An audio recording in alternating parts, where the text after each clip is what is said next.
What's on, ladies and gentlemen? My name's Ross, I like games, and today we can look at the complete deck list for Starter Deck 1 of the One Piece trading card game. I showed you the other day that this deck list had been revealed officially over by Bandai. The problem was we had very small images, we didn't have translations of all the cards, and though we could see all of the cards and see the counts of the cards, I think it was fair to say that we couldn't exactly sit and take a proper look at the deck as it was. Well, the good news, ladies and gentlemen, is that we now do have a proper look at all of the cards, so we can look at every card in the deck, we can look at the counts of those cards, and before we start, we can give a massive shout out to the lovely folks over at onepiece-cardgame.dev. It's the people who did Digimon Card Dev, I'm pretty sure.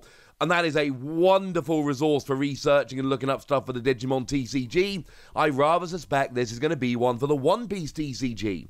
Might I suggest, very strongly, that you bookmark this page and visit it regularly because it's awesome. So One Piece then, what we've got is your leader, Monkey D. Luffy, and you've got 5,000 power, 5 life. Every leader we've seen so far has had that, but we know that that will change, because we've been told that you put life down equal to the character's life, or leader's life, not just 5.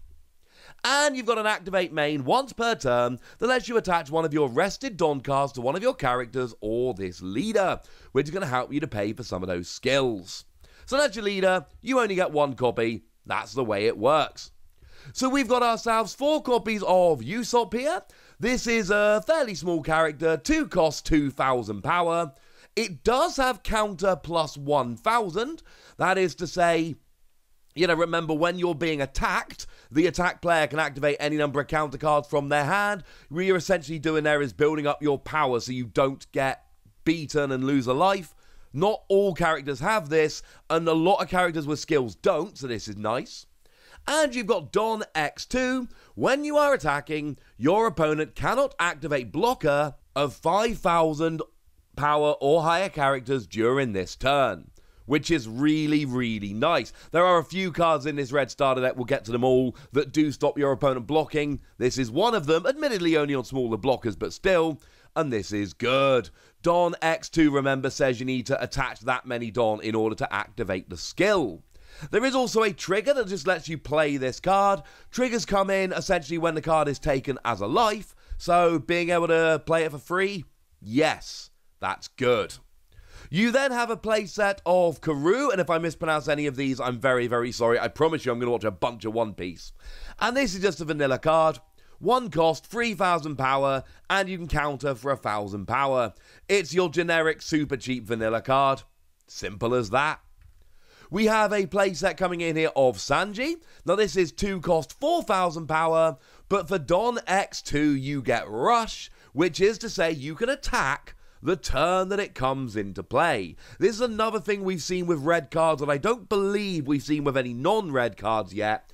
Being able to attack the turn you play it. Red generally is aggressive in most card games, so stopping your opponent blocking, rushing, these are skills we've seen on red cards that we are excited about. Now, Jimbei was one of the first cards we've seen. We get 4 copies of this, and this is a free cost 5,000 power, and Don X1, when attacking, you give one of your other leaders or characters 1,000 power for the turn, i.e. not this dude.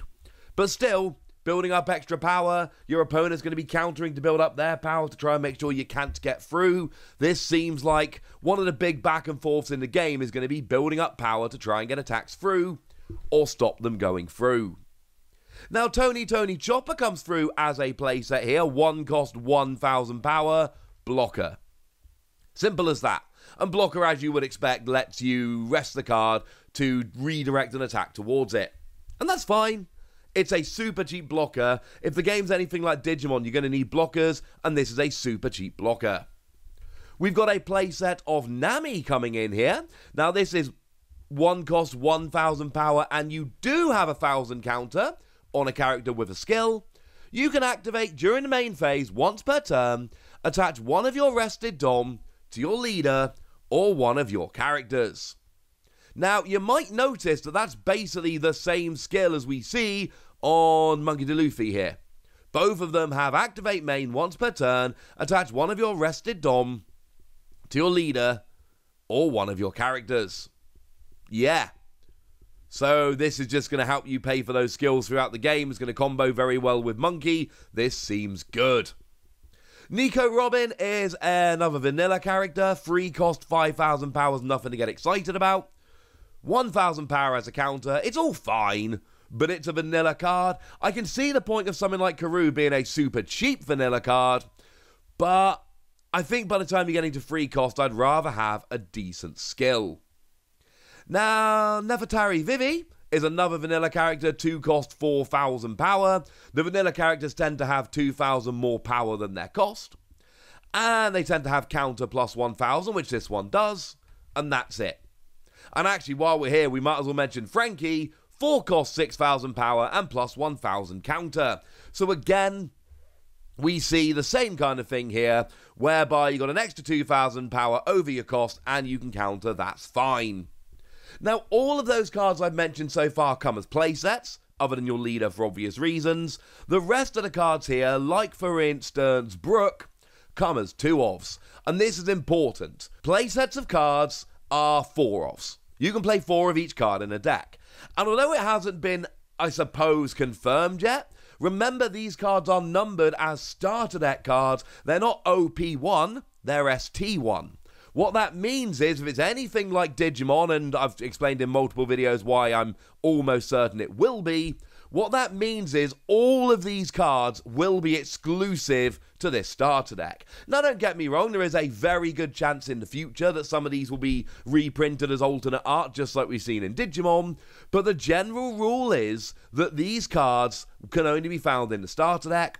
So because we've got quite a few, honestly, I mean, looking at my list here, we've got 7 cards that come as 2-ofs. You should get 2 of each starter deck, because honestly, even if the cards look good now, and we have not seen enough One Piece cards to know what's really good and what isn't, you never know what's going to end up becoming good in the future. Rule of thumb, just like with Digimon, should be 2 of each starter deck, so you've got a playset of everything. With that borne in mind, Brooke is a 2 cost 3,000 power character with counter 2,000, the only one of those in the starter deck. And on play, grant up to 2 of your rested Don to one of your characters or leader. So again, we're just building up our resources here to pay for our skills. That seems to be one of the things Red do, along with the whole rushing thing and stopping blockers.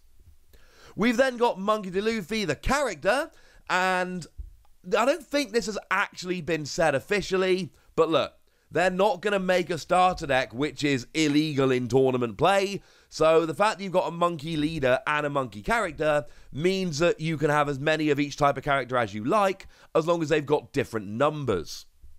There we go. So 5 cost 6,000 power with Rush, you can attack the turn you play, and you don't have to pay for that, it's always got Rush. And Don X2, when attacking, your opponent can't activate blocker for this battle. So another example of blocker being stopped, being blocked if you will, and another example of Rush, it's a very red thing. That seems like a very good card, but again, we haven't seen enough to really say that. And then finally, Rona Zoho is the last character in the deck, 3 cost 5,000 power, and Don X1, this character gains 1,000 power. We need to learn a bit more about how wording works, but it doesn't say for the turn, like Jimbei says, or until the end of the battle, for instance. So that seems to suggest it's a permanent thing, which is kind of awesome. And then in terms of event cards, we've got 3. We've got Guard Point, a 1-cost card with a counter. Your leader or up to one of your characters gains 3,000 power. Bearing in mind that your characters are countering for 1,000 or occasionally 2. This 3,000 looks good. We've also got a trigger there. Your leader or one of your characters gains 1,000 power for the turn. Not as good, but not too bad. We've then got Jet Pistol, a 4-cost event that KOs one of your opponent's characters with 6,000 or lower power. For reference here, that would KO any character in this particular starter deck. Not any character. I showed you Kaido the other day from starter deck 4, which is a 10,000 character, or King from that same starter deck, which has 7,000. So there are 2 characters in the purple starter deck that would survive this. But still, this is getting a lot of the characters we've seen so far. Not all, but a decent amount. And then as a trigger, you can activate this card's main effect, so this coming out as a life card is probably a very good thing. And then we've got the 1-cost Diable Jamble. Choose one of your leader or characters with the Straw Hat Crew trait. During this turn, when that leader or character attacks, your opponent cannot activate blocker. So there we go, right? We've seen this, and we've seen Monkey D. Luffy, and the first character I told you about in this particular video was Usopia. So there are ways to stop your opponent blocking. That seems to be a trend in these red decks. Cool. And as a trigger, you KO one of your opponent's 3-cost or lower characters that has blocker, which could be really good. And then we've got 1 stage card. Seems like all the starter decks are coming with 1 stage card. And what we have here is activate main, which means you can do it every turn without paying. Rest this card. One of your leader or characters from the Straw Hat Crew gets 1,000 power until the end of turn. And again, boosting power seems to be a very red thing to do. So what we've got here is essentially stopping blockers, boosting power, and rush. Again, we're early on here, but they are some of the trends we're seeing in these red cards. If that sounds like your kind of playstyle, red might be for you. The good news is, this looks awesome and it's full of exclusive cards, and I'm a huge fan of starter decks with exclusive cards because I don't really buy Pokemon themed decks because there's no real point, but I buy 2 of every Digimon starter deck because I need the cards. I'm going to be doing that for One Piece. The bad news is you will need to buy 2 of them because they are all exclusive cards and some of them come as 2-ofs, but then again, if they didn't, you know, if we got 4-ofs of everything, then we'd get fewer different cards in the starter deck, so I'll leave that one up to you. For now, ladies and gentlemen, I want to know what you think about this. I want to know how excited you are for this deck. I want to know anything you want to tell me. Because do remember, most of the super pre-releases, you're going to go to your local game store and you're only going to be allowed 1 deck. So the choice of which deck to choose is going to be big. Go nuts in the comment section, but be nice! And then make sure you like this video, subscribe to this channel, follow me on Twitter at TheWasi. That's where we talk One Piece and a bunch of other card games. And please do consider checking out patreon.com/PTCG Radio, where you can support the channel, get some bonus podcasts, and all kinds of fun things. But by far the most important thing, as always, look after yourselves till next time, would ya? Thank you very much for watching. My name's Ross, and you've been watching Wasi Plays.